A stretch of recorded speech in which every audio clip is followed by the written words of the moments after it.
APC constitution, the governor of the party is the leader of the party in the state. Vice President receives Governor Oborevwori into APC. It says ruling party will continue to strengthen partnerships to further engender peace and development.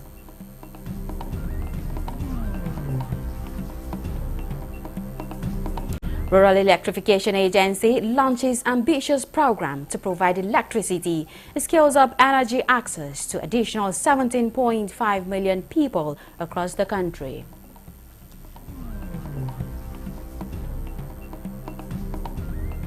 NEPC highlights Nigeria's continued non-oil export growth in first quarter of 2025 with millions of metric tons.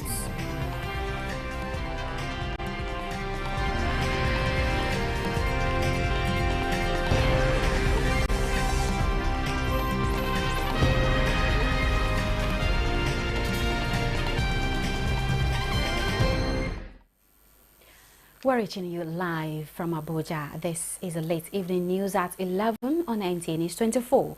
Thanks for joining us. I am Comfort Fashion. Vice President Kashim Shettima says the All Progressives Congress will continue to strengthen partnership with stakeholders and other political gladiators to further engender the peace and development of the country. The Vice President said this when he received Delta State Governor Sheriff Oborevwori and other PDP stakeholders in Delta State into the APC. Susan Esu reports. Of the APC flag to Governor Sheriff Oborevwori signals a shift in the political history of Delta State.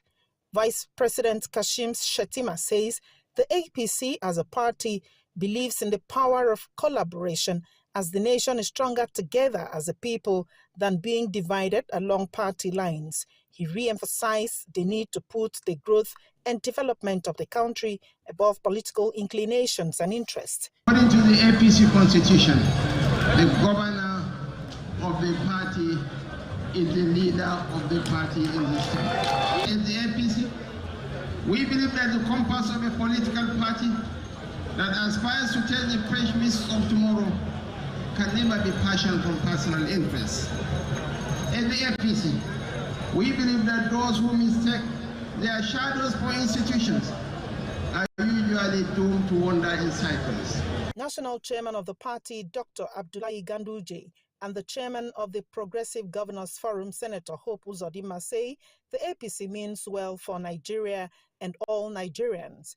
They stated categorically that the political shift by Governor Sheriff Oborevwori will further move the state to greater heights. Mr. Governor, what I would like to tell you, while accepting you into our party, I want to tell you that our core value in APC is progressive leadership. Here also, to assure the good people of Delta State that this decision is the wisest decision that will lift this state from where you are now to the next level. As the governor is doing a lot for us, he also needs to connect to the greater source of power and resource and goodwill in Abuja. Governor Sheriff Oborevwori, in his acceptance speech, said his more agenda aligns with the renewed hope agenda of President Bola Ahmed Tinubu. He hinted that he is not just defecting, but moving with PDP structures beginning from the ward level. Let us go, individual advisors, the council chairman, they are all moving. Councillors, we have 500 councillors. They are all moving, they are all here. All the ward chairmen, they are all moving. All the local government party chairmen, they are all moving. All the council chairmen, they are all moving. This move from the PDP to the APC increases the number of APC governors to 22 in Nigeria. In Asaba, Susan Esu, NTA News. The successful implementation of the Nigerian electrification project, which impacted more than 7 million Nigerians with solar energy has spurred the federal government to launch an ambitious program to provide electricity to additional 17.5 million people across the country. Joshua Ojito reports that the federal government aims to achieve this with the support of the World Bank and the development partners. 17.5 million Nigerians are expected to be connected to renewable energy under the Distributed Access Through Renewable Energy Scale-up (DARE). This will be achieved through the deployment of solar hybrid mini-grids, stand-alone solar system to homes and public institutions. 9 developers commit to the implementation of the project under the first phase as they sign agreement to mobilize resources to site. The aim of the DARE project is to create access and enhance reliability of our intervention in different areas. The interconnected mini-grids that we are deploying, which we aim to deploy 125 of them, aims to enhance the reliability of electricity for the customers that are on band D and E. The isolated mini-grids will create access for communities that are without access in Nigeria. We are ready to open shop. We have quite a number of other pathways that will be opening, which include the interconnected mini-grid, which the procurement is already ongoing, and other standalone solar pathways that we have as it relates to productive use of equipment and others. So there's a lot to come. World Bank is supporting the project to scale up energy access in Nigeria through renewables in line with Energy Transition Plan. Joshua Ojito, NTA News.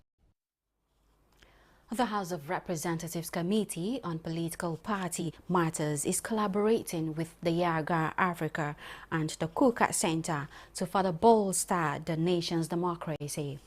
This is as it convened a technical workshop in Abuja to discuss inherent challenges as obtainable in democracies and to calls for regular constitutional and electoral act amendments to correct the lapses.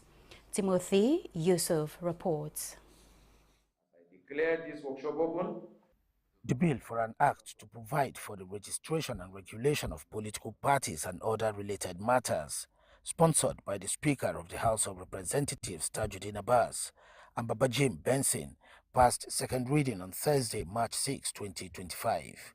The bill is aimed at enhancing the governance, internal democracy, and operational efficiency of political parties in Nigeria. This bill is very key because we are looking at regulating the political party, the funding, accountability, transparency. An unregulated political party environment is open to abuse and could become an instrument for destabilization and destructions of social order. We are not where we want to be. Certainly, we are not where we used to be. Political parties have their own challenges, including failure to adhere to internal democracy, particularly in nomination of candidates and election of executive at all levels. The ongoing constitutional and electoral review is believed by stakeholders as yet another golden opportunity to rectify flaws and strengthen the nation's democracy. Our parties should be a platform for debates, a platform for discussions about the common good. Strengthening political parties is not just a legislative exercise. It is an investment in the credibility of our democracy. This year marks 102 years of the formation of political parties in Nigeria and 26 years of uninterrupted democracy, the longest constitutional governance in the country, a testament to citizens' resolve and determination to build a strong, united, progressive, equitable and just democratic society. Timothy Yusuf, NTA News. Legal practitioners in the public bar from across the country converged on Abuja to reflect on the roles, challenges, opportunities and goals of law officers in promoting democracy's tenets. In the next few days, issues relating to the importance of the public bar in justice delivery will be the focus. Dele Atsumbi of our Judiciary Desk reports. Legal practitioners working in the Office of the Attorney General of the Federation and Minister of Justice and the offices of the State Attorneys General all over the Federation. Their convergence under the team Stepping Out of the Dark is to brainstorm on the various ways of enhancing justice delivery in the country. They are equally considering the welfare of the legal practitioners in the public bar. And the quest for harmonization of salary, which is yet to be achieved in many states, can be achieved. And I leave you the words of the poem by Ashley Edens. He said, "These new wings will fly you away and you will live. You will leave the darkness, the sadness and fear behind in an empty shell that no longer holds you captive. You have flown away, you're registered, you're a legal entity. You can have, you have all the rights and benefits of a trade union. Use it for the betterment of lawyers who are law officers." I consider it fit and proper to challenge the members and leadership of LOAN, who are state councils manning various ministries of justice across the nation, to assert themselves more positively and proactively on the legal scene and in the administration of justice generally. LOAN, like the Nigerian Bar Association, should make itself a developmental and conscientious force to reckon with. The legal practitioners in the public bar are equally committed to upholding the rule of law, promoting access to justice, and enhancing security in the country. What we have collectively built is commendable, yet even greater is the challenge that lies ahead. Sustaining and advancing the noble cause. As Ross Perot aptly put it, inventory can be managed. People must be led by example. The forum will also upgrade the knowledge of the participants on subsisting laws, practice and procedure in line with the present-day realities. In Abuja, Dele Atsumbi, NTA News. The federal government is set to pay the outstanding 5 months 35,000 wage award arrears to federal government workers. The Office of the Accountant General of the Federation, in a statement, says the federal government had earlier paid 5 months wage award to federal government employees in installments, adding that the outstanding arrears would be paid in installments of 35,000 per month for 5 months. The OAGF said the first installments of the outstanding wage award arrears would be paid after the April 2025 salary. The office reiterated the federal government's resolve to fully implement all policies and agreements regarding staff remuneration and welfare to enhance productivity and efficiency. In a notable development for the country's economy, non-oil exports in the first quarter of 2025 increased to 2.416 million metric tons, which is an average of 243.44% from 1.937 million metric tons recorded in the first quarter of 2024, highlighting continued growth in non-oil exports. And let's join Alika Okpanachi Arua for details of this from the Nigerian Exports Promotion Council. In the first quarter of 2025, Nigeria's non-oil export sector achieved notable growth, with exports reaching 2.416 million metric tons and generating about $1.791 billion. Cocoa beans led the exports, accounting for 45.02% of the total export value, followed by urea fertilizer at 19.32%, while cashew nuts came third with 5.81% of the total products exported. These are evidences to show that non-oil export is increasing and all stakeholders are taking advantage of the potentials and opportunities inherent in this sector. Nonye Ayeni, Executive Director of the Nigerian Export Promotion Council, NEPC, attributed this growth to initiatives like the NEPC Operation Double Your Export campaign and strategic policy measures under President Bola Ahmed Tinubu's administration. Nigerian Export Promotion Council remains committed to ensuring that we create visibility to Nigerian products, to ensuring that we also create visibility to our exporters and enable them to partake or participate competitively in the global market. Nigeria's non-oil exports were shipped to many countries, with the Netherlands, Belgium, and Brazil emerging as the top destinations. Furthermore, 10 ECOWAS member countries also imported Nigerian goods throughout the first quarter of the year 2025 in Abuja. Alika Okpanachi, Arua, NT News. The federal government is asking organizations in public, private and the informal sector to match investments in digital technology with human capacity development to create decent work environments. This is as the Federal Ministry of Labour and Employment through the Nigerian Social Insurance Trust Fund takes safety and health measures to workplaces across the country as it marks this year's World Day for Safety and Health at Work. Joseph Otsan reports. A safe worker is more productive. A healthy workplace builds a strong foundation for progression, and advancement in digital technology provides the tools and data to revolutionize decent work environment. This is the message passed out here to Nigerian workers by personnel of the Occupational Safety and Health Department of the Nigeria Social Insurance Trust Fund. Carry it to the workplaces. So it's just for them to take proactive steps and stay safe at work. Stakeholders have raised concern over adoption of digital technology to do most jobs these days without recourse to safety and health measures, saying this can lead to accidents at workplaces and expose workers to hazards. To employers, embrace digital health and safety technologies. Let safety be a culture, not a compliance checklist.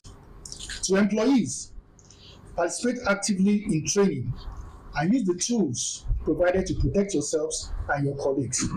To labor unions, continue to champion smarter, tech-enabled workplaces where no worker has to choose between their job and their life.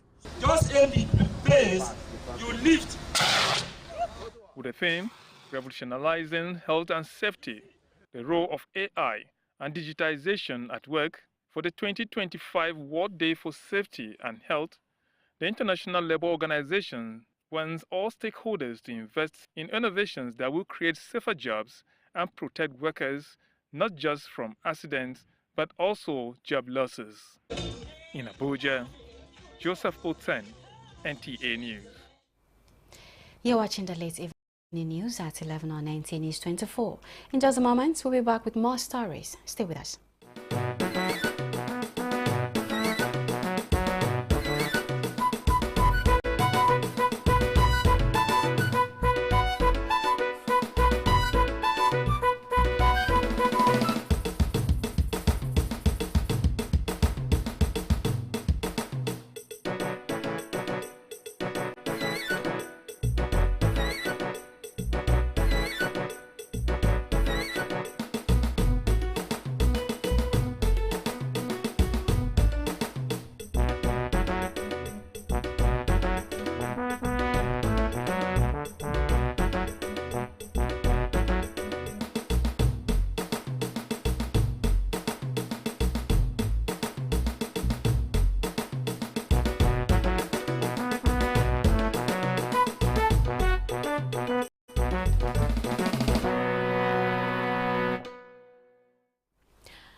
Director General, the Bureau of Public Procurement, has expressed confidence that the Nigeria Procurement Certification Program will have great impact on Nigeria's procurement landscape in line with Nigeria's 2025 budget priorities. This was during a press conference to announce the launch of the Nigeria Procurement Certification Program, NPCP, is scheduled for Wednesday, 30th April 2025. The Director General says the program aligns with the renewed hope agenda of President Tinubu, which emphasizes transparency, accountability, and efficiency in governance. implementing sector-based procurement across all sectors. Now we are building a workforce that will focus on sectors. We are looking forward through this program that will build procurement officers that are experts in road construction. We are looking forward to building procurement experts that are experts in ICT-related projects. We are looking at procurement that would have healthcare experts who are professional in procurement. And these are many more. So Nigeria at this point is going to witness a major transformation in the field of public procurement. The Director General says the Bureau has engaged with civil society organizations and professional bodies to ensure that the NPCP meets the needs of all stakeholders. The High Court of the FCT sitting in Abuja has convicted and sentenced Peter Nwachukwu, the husband of late gospel singer Osinachi, to death by hanging. The presiding judge, Justice Umosu Iheme, gave the order in a verdict on the culpable homicide matter where the husband of the late gospel singer was the defendant. The court held that the prosecution had proven the burden of proof placed on it by the law and subsequently found the singer's husband guilty of culpable homicide concerning the death of his wife on April 8, 2022. Nwachukwu was arraigned on June 3, 2022 on a 23-count charge of culpable homicide punishable by death.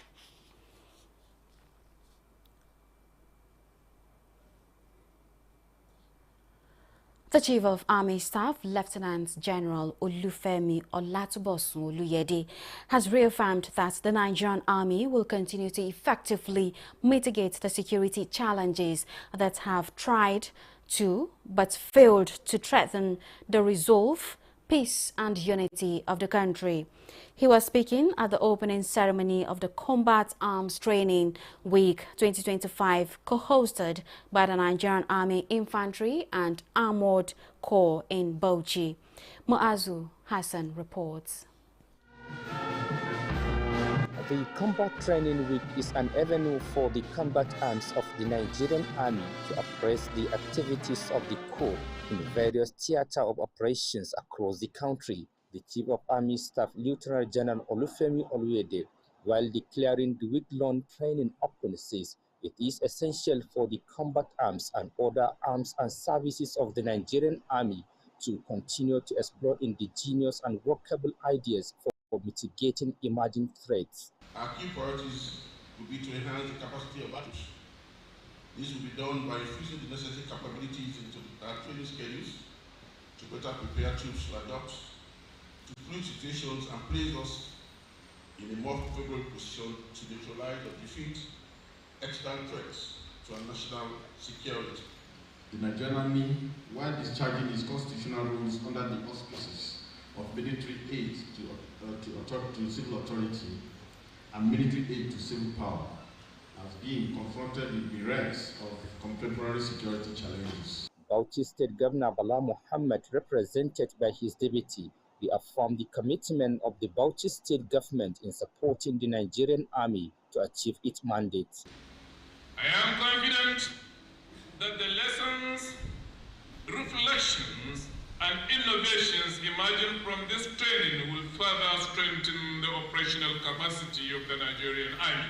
Chief of Army Staff, however, inaugurated some projects that comprise groundbreaking of 211 DB barracks, tree planting, and Nigerian Army Noriko Comprehensive Service Center in Bauchi. Muaz Hassan, NTA News. You're watching the late evening news at 11 on NTA News 24. A recap of our top stories. Constitution. The governor of the party is the leader of the party in this state. Vice President receives Governor of Owerri into APC, says ruling party will continue to strengthen partnerships to further engender peace and development.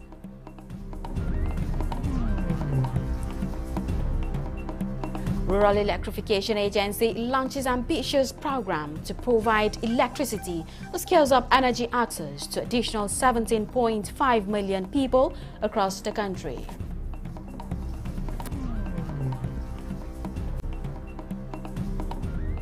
NEPC highlights Nigeria's continued non-oil export growth in first quarter of 2025 with millions of metric tons.